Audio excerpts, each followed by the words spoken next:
So Leamington is a relatively short but fascinating history, a town of boom and a town of bust, of fashion and of significance for royalty and nobility as well as for us locals. A town with notable characters whose vision has shaped the place that we know today. To bring some of that history to life, Leamington History Group organises 3 themed walks that take you on a journey into our town's history through the buildings and the artefacts that you can still see today. They're a fascinating insight for visitors, but perhaps even more to locals who walk the town every day without realising what they're looking at and even how it got there. These walks are hosted by a team of knowledgeable enthusiasts, but the person who makes it all happen, as well as hosting some of the walks herself, is Paula Fletcher. Paula, welcome to Life in Lem. Thank you, it's lovely to be here. So we're sat in Jefferson Gardens at the moment. It's a lovely afternoon, which is, I know, one of the venues that you use a lot for the walks. For someone that's never been on one of the Leamington History Group walks before, what can they expect? Well, they can expect a 90-minute tour to be guided by an experienced guide who's got knowledge of the town and is a member of Leamington's Guild of Guides, and also to probably learn a little bit about the history and certainly the architecture that perhaps they didn't know before. And they're normally small groups of 10 to 15 people, and we encourage everyone to come along and just have a good time, really. And if you're not a particularly keen walker, are the walks quite challenging? Not really. I mean, everything is pretty flat, which is one reason I like guiding in Leamington. And also, it's a gentle stroll. You know, you're not yomping, as we would say, so it's fine. And what got you interested in the history of Leamington? Well, I used to live in Warwick, and I did tours of Warwick, and then people said, could I do tours of Leamington? And so I started looking into the history of Leamington. And it is such a beautiful town. And I grew up in Georgian architecture. It's in Regency, that period.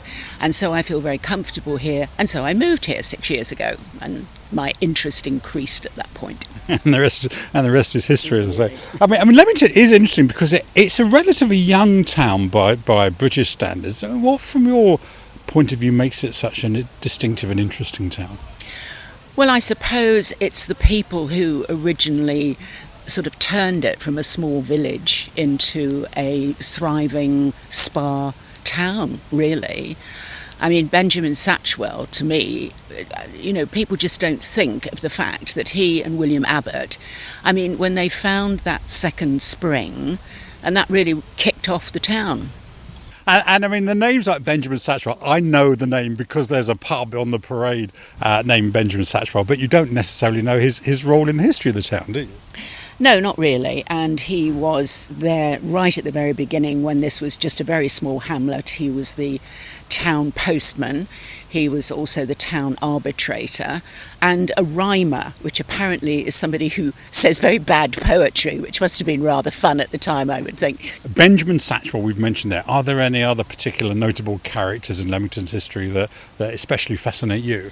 Oh, there are so many of them. And I think, you know, each person has their own particular favourites. Mine would be Henry Jeffson, only simply because I admire anybody who blew off 2 of their fingers when they were aged 18 in an experiment and then continued to become a very, very successful sort of doctor here in the town, and also was incredibly charitable. I think that's one of the most amazing things about him, is he spent so much time treating the poor and, you know, and helping them when they needed to.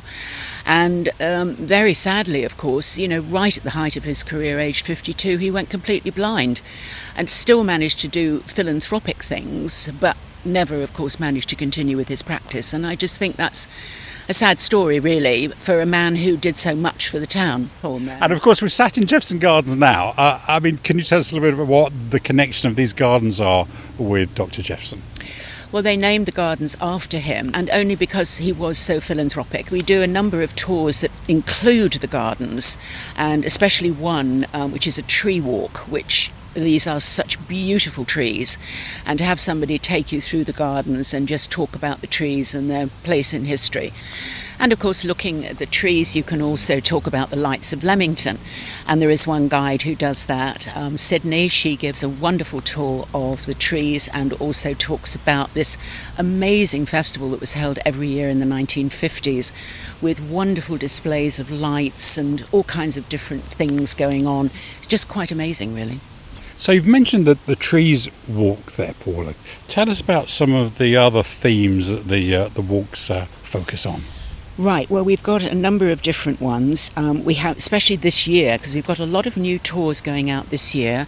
We've got Art Deco Leamington, which will concentrate on the different buildings of the Art Deco period. We also have the Town Hall tour.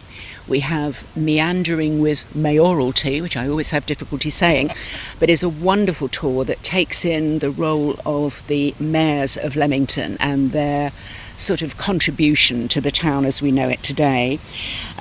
We've got the Leamington Railway Tour, we've got Imperial Past, which talks about the people who made Leamington, a lot of whom were connected with the slave trade, unfortunately. Christchurch Gardens is another tour that people can take if they like plants. And then we have Characters and Places, another new tour, which takes in the old town and the different people who made the town what it is today. We have the Check Walk, of course, that goes out normally once a year. We've introduced the bowling club this year. And you can even play bowls, learn to play bowls, get a free session, which is rather fun. Then we've got Victoria House, which is coming up. We do the Town Hall, of course. We'll also be running a tour of All Saints Church. I'm still trying to get them to let me into the vaults, but I don't know how successful I will be with that.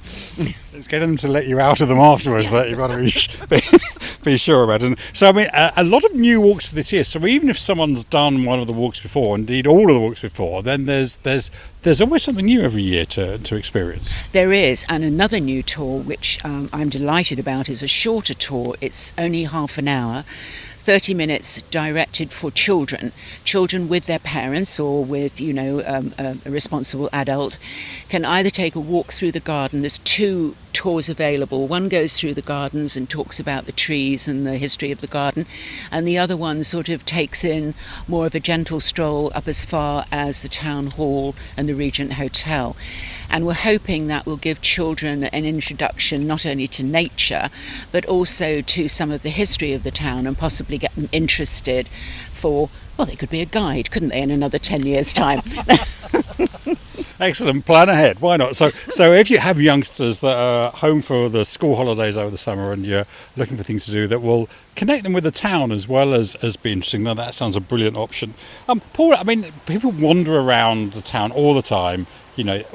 Are there any buildings that you'd like to highlight that people maybe go past every day without necessarily knowing what the significance of those are?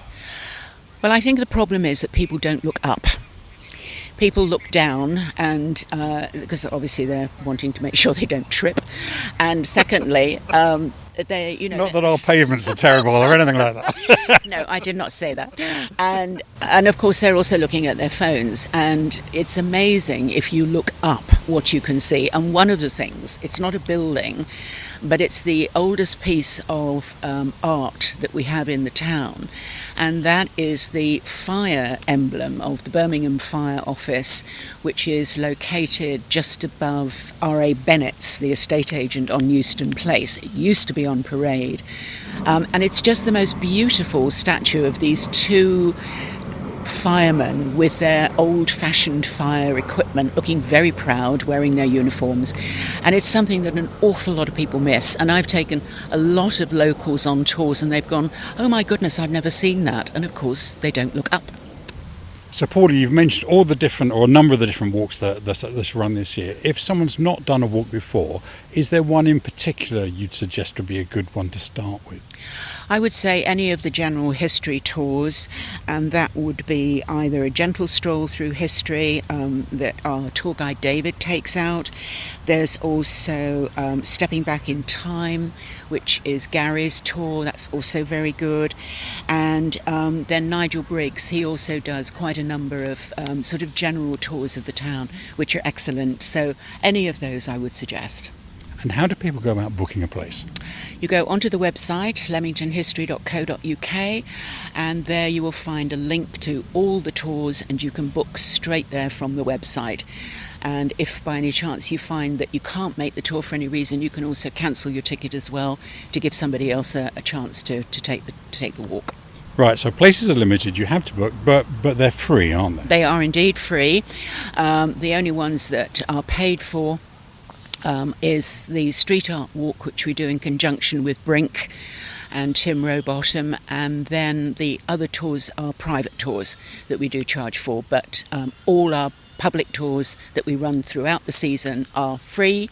And this year will be the very first year that we're also having a Boxing Day tour.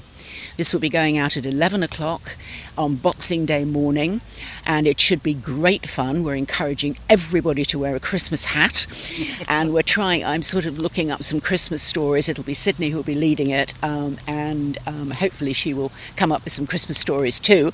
So it should be just a fun thing to do, work off some of that turkey dinner from the previous day, right? Yes, grind down some of those calories, absolutely. So as you can tell, spending a bit of time with Paula or any other of the guides is an absorbing and fascinating experience. These are the people that can tell you the stories of how this town was shaped. Thanks, Paula, very much for your sneak peek today. The walks run throughout the summer, and of course Boxing Day, they're free to book. Get along and learn about this amazing town. Thank you, Paula. Thank you.